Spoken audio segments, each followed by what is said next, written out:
There's a new interview with Donald Trump and the National Association of Black Journalists that is going absolutely viral right now. Trump got absolutely savage with one of the interviewers of the NABG. Check it out. You have pushed false claims about some of your rivals, from Nikki Haley to former President Barack Obama, saying that they were not born in the United States, which is not true. You have told 4 congresswomen of color who were American citizens to go back to where they came from. You have used words like animal and rabid to describe black district attorneys. You've attacked black journalists, calling them a loser, saying the questions that they ask are, quote, stupid and racist. You've had dinner with a white supremacist at your Mar-a-Lago resort. So my question, sir, now that you are asking black supporters to vote for you, why should black voters trust you after you have used language like that? Well, first of all, I don't think I've ever been asked a question so in such a horrible manner. First question. You don't even say, hello, how are you? Are you with ABC? Because I think they're a fake news network, a terrible network. And I think it's disgraceful that I came here in good spirit. I love the black population of this country. I've done so much for the black population of this country. So the crowd was really into it. Like they loved it. There were people cheering, and literally, who asks a question like that? Why? How does an interview start like that? As someone who's interviewed people, I would be so embarrassed to start. And again, I understand you want to be hard with people. You want to be a good journalist. You want to, get some good questions, but you warm it up as you go. To ask something like that right at the beginning is just awful form. Here's a list of everything bad you've ever done. Respond to that. Like, what was she expecting? And she properly got roasted. Anybody who asks a question like that deserves to be roasted in a like manner. Kamala Harris would never be asked a question like this. You didn't see it in that clip, but again, it's like a 30-minute video, a 35-minute interview or so. But Kamala Harris, like, these people love her. The way that, because Donald Trump would kind of attack her a few times on some very valid things throughout the interview, and they would come to her aid, and you could sense that there was this, like, passion, and it was like they were best friends in a way that's not normal. Like, it's not normal to love politicians that much. So a lot of people have been talking about it. Again, it's 30 minutes. They're saying that it was really bad for Trump. And again, I watched it so that you wouldn't have to. It really wasn't that bad for Donald Trump. There were some moments that I didn't love, and so I'll speak to what he did well, and I'll speak to what he could fix and do a little bit better. And I'll do that so you don't have to watch the whole interview, because honestly, it was kind of dry. I didn't really think it was as interesting as people are making it out to be. The interview itself, it has like over 1 million views right now, which is pretty decent for such a. I mean, it was a pretty small event. Again, the interview is incredibly dry. There was just a few key moments which I want to talk about and show here. But I'll speak to some of the good stuff and then some of the stuff that he could fix. So Trump was very Trumpy.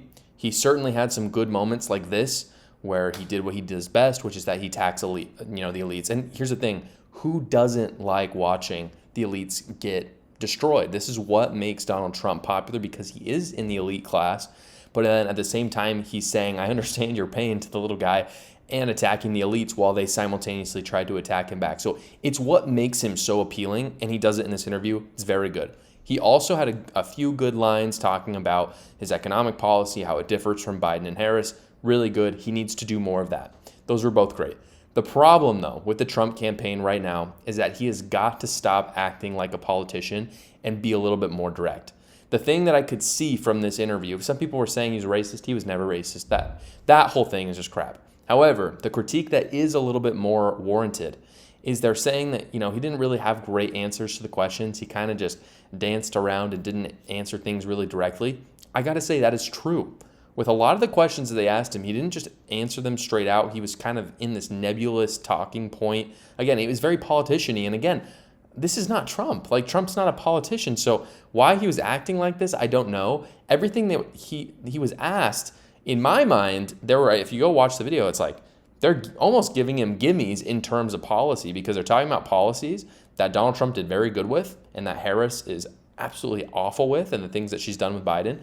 And he had the perfect opportunity to turn it on Harris, say something bad about her, something good about him. He didn't really do that. He kind of talked about these kind of talking points that might appeal to his base better, which is fine. But at this stage in the election, you need to bring in independents and people who are undecided. Trump has the truth on his side. Like, again, he's Any rational person knows that American life under his administration was much better, but for whatever reason, he's kind of getting lost in the sauce where he's talking about January 6th, like who cares? He's talking about Project 2025. No one cares about that. Talk about how are you specifically, Donald Trump, going to fix the economy and immigration? Because we all know that he can do it because it was so much better when he was president. He just wasn't a very good communicator in this interview, and he's got to fix that if he wants to beat Kamala Harris, because as I'll talk about in a little bit later, there is momentum behind Harris, and I don't know how real it is, but there's some. I don't know how much it is, but there's some, and whenever there's some, that's not a good thing if you're on the other side of it. I also do worry. This is one of my biggest worries about the Trump campaign right now, and I saw it when he was looking at a VP because people were kind of theorizing who would be. I worry that his aides and his staff and kind of those people who are behind him, like Vivek Ramaswamy, Tim Scott, Doug Burgum, I wonder if they're letting him off the hook. And what I mean by that is that he is not getting the critiques and the help that he needs. I don't know for sure if that's happening. It's just a worry that I have. It's an interesting thought exercise. Think about this for a second. Imagine you meet Trump. He shakes your hand and asks you what he could do better at his campaign. I think about that myself, and I think, okay, if he did that to me, would I have the courage to tell him basically what I'm saying right now? Would I have the courage to be like, well, Donald Trump, you are a great president, but man, you have got to be more direct. You've got to stop talking about random crap. I honestly don't think I could. And I think it's a good thought exercise to really think about it. Would you be able to give him a critique, or would you be more concerned about wanting him to like you, wanting him to understand that you were behind him 100%, wanting him to give you a job potentially, probably not us, but maybe, the people in his camp. And so I think many of us would not have the guts to do that. I think those who are wanting a job from him are probably going to do an even less job, and they kind of just fall into cheerleading. And I worry that has happened with some of those close to him instead of giving him some well-needed coaching, which, again, if you look at the people behind him, you've got Vivek Ramaswamy, Tim Scott, Doug Burgum, and many more. These are solid guys. These are solid people. His family, super solid. His daughters and daughters-in-law, super solid. I'm glad that they're running the RNC now. But at the same time, they don't help him, and they don't help the GOP if they're not willing to actually talk to him about what he can do better. That wasn't the only clip from the interview, though. I did want to show this clip. Trump had probably my favorite moment of the year. Maybe it's an overstatement to say it's my favorite moment of the year, but just in terms of sheer hilariousness, check it out. She was always of Indian heritage, and she was only promoting Indian heritage. I didn't know she was black until a number of years ago when she happened to turn black, and now she wants to be known as black. So I don't know, is she Indian or is she black? She has always identified as a black woman. She went to a historically black college. I respect either one, but she obviously doesn't, because she was Indian all the way, and then all of a sudden she made a turn, and she became a black person. Just to be clear, sir, She made a turn and became a black person. Just the way, that is so funny. Like, he's so funny. And I'm sorry, there's nothing racist about it. It's just funny. It's a little bit of facts. Like, again, I think it's just hilarious. I think this does appeal to some normal people. Yeah, the woke people on the left, they're not going to like this, but this was one of the funniest. Just the way he said it, and he doubled down on it so many times throughout the interview. It's really funny. But on the other side of it, because I do want to be real, and I try to give you the facts and how I feel about these things. As funny as and as true as it is, at this point, I don't fully understand why Republicans in general have become so fascinated with this particular talking point. Republicans are supposed to be the party that doesn't care about race, and so it's okay to point out when someone has changed their tune on something, but it shouldn't be the focal point of the campaign. And again, Donald Trump can bring it up, but why does everyone have to bring it up? It's kind of just semantics at this point. I know people are highlighting it so that just to show that she's a liar, but the thing is that you don't, just some advice for Republicans, you don't need to say that she's lying about her race or changing her tune on race when all the weird and bad things she's done as president. For instance, Harris has told us for 4 years that Joe Biden is in peak mental condition. And everybody at this point knows that is a blatant lie. The Democrats fully acknowledged it. That's why he's not the presidential nominee. So point to that if you want to say Kamala Harris is a liar. You don't need to just point to, she said she was Indian, now she said she's black. It's just semantics. If you just explain that she lied about Biden, it's much better. She's technically Jamaican, not African, whatever. It's the same. She's black. If you go far enough back, she's African. So literally, who cares? It's the exact same, essentially. If Republicans focus on that crap, it's just not going to work out for them in November. Harris has so many years of politics behind her. She's done so many bad things. There are so many super valid things to attack her on. Attack her on those. Don't say she's not African, she's Jamaican, or she's Indian. It's just a waste of time. Speaking of losing in November, support for Kamala Harris and Donald Trump are essentially the same as of today. Here is the recent polling that has come out. I want to show this to you guys. This is just kind of the last 5 days or so, and it's really interesting. If you look, these are just a string of polls from different people. Some of them are more right-wing associated, some are more left. It's about half and half. I mean, we are in a dead heat at this point, again, in the general election, which, as I've said from the very beginning, a Democrat is going to need to be like 3 points up on a Republican in order to win the general election, just because of how the Electoral College is shaping out. So I actually don't think these numbers are super bad for Donald Trump, but they're not great. I mean, he was up 3 or 4% nationally on Joe Biden before, so it's not great. But it could be worse. This is a noticeable shift from where we were before. And here's an interesting thing about the polls that people haven't talked about. Now, I know what you're saying.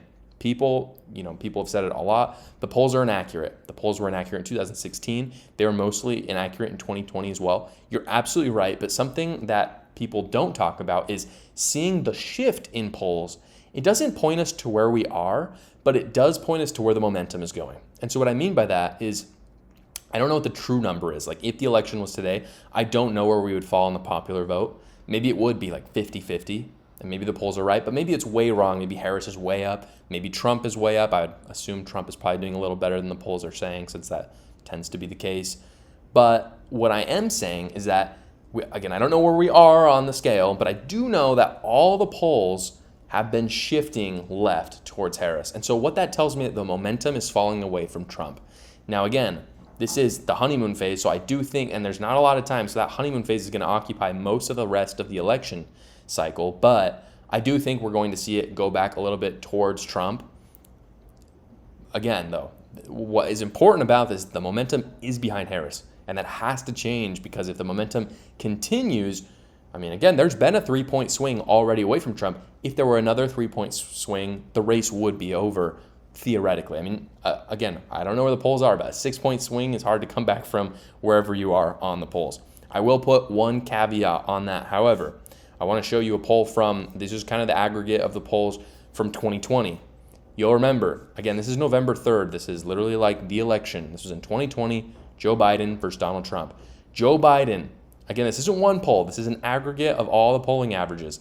Joe Biden was up 8.4% nationally on Donald Trump, and he barely won by straight up like 30,000 votes in some key counties. So, again, them being in a dead heat is not necessarily the worst thing in the world. It could be. We don't fully know.